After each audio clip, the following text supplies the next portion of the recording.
Arrest warrant আছে। কার? মন্ত্রীর ছেলে অসীমের নামে। মেয়েটি নিজেই তার বয়ানে এটা বলেছে। আমার ছেলে এরকম কাজ করতে পারে না। আমার স্যার, অসীম কোথায়? আমিও তাই জানতে চাই, আমার ছেলে কোথায়? আমার ছেলে তো 3 দিন ধরে বাড়িতে আসছে না। আমরা সবাই এটা নিয়ে টেনশন করছি, পাগল হয়ে গেছে। আর আমার লোকেরা পুরো শহর খুঁজে বেড়াচ্ছে, কিন্তু পাওয়া যাচ্ছে না। 40 বছরের রাজনৈতিক জীবনে প্রথমবারের মতো আমি কিছুই করতে পারছি না। তোমার সন্দেহের জায়গাটা একদম ঠিক আছে। রাজনীতিবিদ হিসাবে আমি অনেক মিথ্যা বলেছি, কিন্তু এটার সাথে এর কোনো সম্পর্ক নেই। 2 দিন আগে আমাকে মন্ত্রী জানিয়েছিলেন কাউকে কিছু না জানিয়েই আমি যেন ব্যক্তিগতভাবে ওনার ছেলেকে খুঁজে দিই। আনঅফিসিয়ালি বিষয়টা ডিল করছে। স্যার, আপনি ওকে এভাবে খুঁজে পাবেন না। কমপ্লেন করতে বলছো, আর তোমরা তখন প্রেস আর মিডিয়াকে তা জানাতে পারো, আর শহরের কোণে কোণে পোস্টার লাগিয়ে দেবে, তাই তো? যাই করো, আমার ছেলেকে চাই। স্যার, আপনি জানেন আমি ওকে পেলে কি করতে পারি? কি করতে পারবে? অ্যারেস্ট করতে পারবে, আদালতে নিয়ে যাবে, জেলে নিয়ে যাবে। পুলিশ হিসেবে তুমি তোমার দায়িত্ব পালন করতে পারো, কিন্তু বাবা হিসেবে আমার যা করা দরকার আমি তাই করব।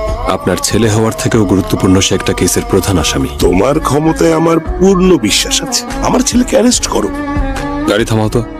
রাজেন্দ্র, কেন মনে হচ্ছে কেসটা প্রায় শেষ? ওকে ধরতে সময় নষ্ট করব কেন? আপনি পরিসংখ্যান জানেন না স্যার? এটা গত সপ্তাহের একটা রিপোর্ট। গত 1 বছরে দেশে প্রতিদিন গড়ে 93টা কেস স্যার।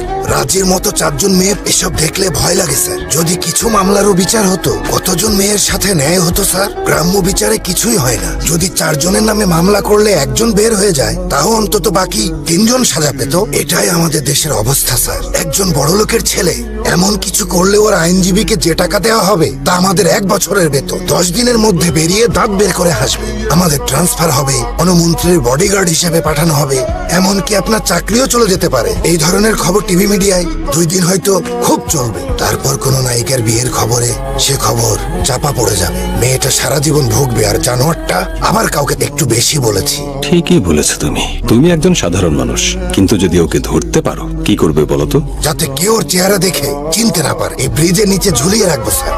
ব্রিজের নিচে দেখে আসো। যাও না, দেখো। আর ওর বাবাকেও ফোন করে এখানে আসতে বলো। Yes sir. আমার ছেলে কোথায়?